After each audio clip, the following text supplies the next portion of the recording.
Muchas gracias, senador presidente, compañeras senadoras, compañeros senadores. Este periodo está cargado, y en particular las últimas semanas, de temas y de propuestas de reforma, todas muy importantes para nuestro país y que esperamos que avancen y sean en su oportunidad aprobadas. Sin embargo, hay un tema que, en opinión de quienes presentamos esta iniciativa, se ha tocado solo marginalmente y que, sin embargo, es un tema medular para el progreso de nuestro país. Se trata del tema de la corrupción gubernamental y la forma eficaz de combatirla. Primero, el problema. Tomando los datos de Transparencia Internacional y su capítulo Transparencia Mexicana, si ordenamos los 180 países que se analizaron en materia de corrupción de mejor a peor, México ocupa el lugar 89 de 180. Si se califican con una calificación de 0 a 10, donde 10 es la ausencia total de corrupción y 0 es la peor situación, nuestro país obtuvo en 1995, primer año en que se efectuó la medición, 3.18 de calificación, 3.18 sobre 10. Y en 2008, último año para el que tenemos esta medición, la calificación es de 3.3, de 3.18 a 3.3. De acuerdo con las encuestas que estas mismas organizaciones han hecho, un 20% de los ciudadanos opina que no hay lucha gubernamental contra la corrupción. Un 27% opina que es ineficaz esa lucha y un 43% afirma que el gobierno no solo no combate la corrupción, sino que la propicia. El problema, pues, está ahí muy claramente delineado. Segundo capítulo, ¿en qué forma nos afecta esto como país? Es muy difícil de medir con exactitud el efecto cuantitativo de la corrupción, pero existen estudios econométricos y de otro tipo que nos dan la respuesta. La corrupción disminuye la inversión y reduce el crecimiento.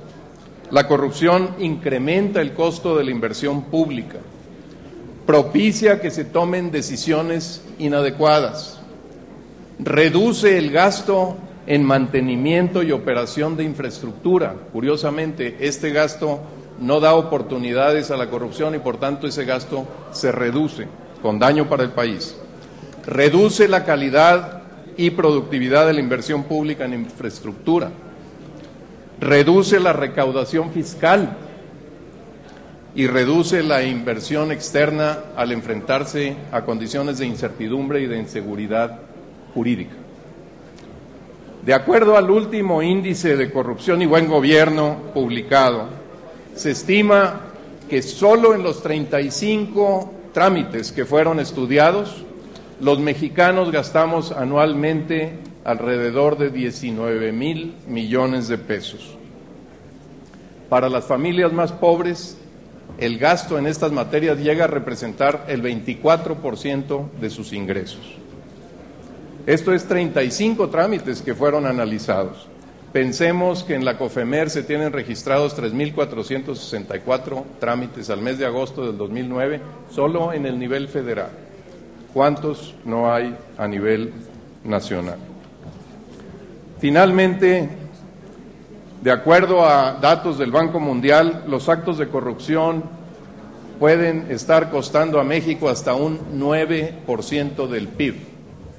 9% del PIB. Y la firma internacional Pricewaterhouse estima que la corrupción equivale a ponerle un impuesto del 15% a la inversión. Cuando en un país hay corrupción, en consecuencia, hay menos ingreso, menos inversión, menos empleo y menos oportunidades de desarrollo. Pero aunados a estos efectos cuantitativos en la economía, hay otros efectos más sutiles y profundos, efectos derivados de la falta de vigencia del orden jurídico, tales como el debilitamiento del imperio de la ley y el Estado de Derecho, que es una condición indispensable para el progreso de cualquier país, tales como la cultura que se siembra en la población de que el que no tranza no avanza, como se repite por ahí, la desconfianza en gobiernos, el desánimo ciudadano y el desaliento a los esfuerzos comunitarios, la afectación en la calidad de vida de los habitantes del país, que también es algo no cuantificable. ¿Por qué se da esta situación? Las causas. Hay quien dice, es que los mexicanos somos naturalmente corruptos, por cultura somos corruptos. La respuesta de quienes presentamos esta iniciativa es rotundamente no. La corrupción se da porque hay incentivos importantes para que se dé, porque es muy rentable el acto de corrupción, porque finalmente la probabilidad de que sea detectado y castigado es muy poca, muy baja. ¿Y por qué es baja? En nuestra opinión es baja porque, en primer lugar, no existe un órgano que tenga como su misión principal y vocación el perseguir y combatir este fenómeno. En segundo, porque las autoridades que tienen competencia potencial sobre él están demasiado cargadas sus agendas y programas de trabajo con miles de otras cosas. Y tercero, porque cuando excepcionalmente un caso de estos llega a ser objeto de prosecución, entran en juego intereses y presiones de todos tipos que hacen inefectivo el procedimiento y escaso el resultado. ¿Qué es lo que proponemos en esta iniciativa? Se trata de una reforma constitucional. Lo que proponemos es modificar nuestra Constitución para establecer la creación de un órgano autónomo a nivel federal y órganos similares en cada uno de los estados que sean comisiones de combate a la corrupción. Que dichos órganos estén dotados de autonomía y tengan capacidad investigatoria y, ojo, que tengan capacidad de ejercicio de la acción penal en forma directa. Que dichos órganos absorban las atribuciones que el Ministerio Público tiene en materia de delitos de servidores públicos. Finalmente, para que evalúen ustedes esta iniciativa, quiero recordar el texto del tratado, la Convención de la Organización de las Naciones Unidas contra la Corrupción, del cual México es parte. El artículo 36 establece como una obligación de los Estados parte el, cito, cerciorarse de que dispone de uno o más órganos o personas especializadas en la lucha contra la corrupción mediante la aplicación coercitiva de la ley.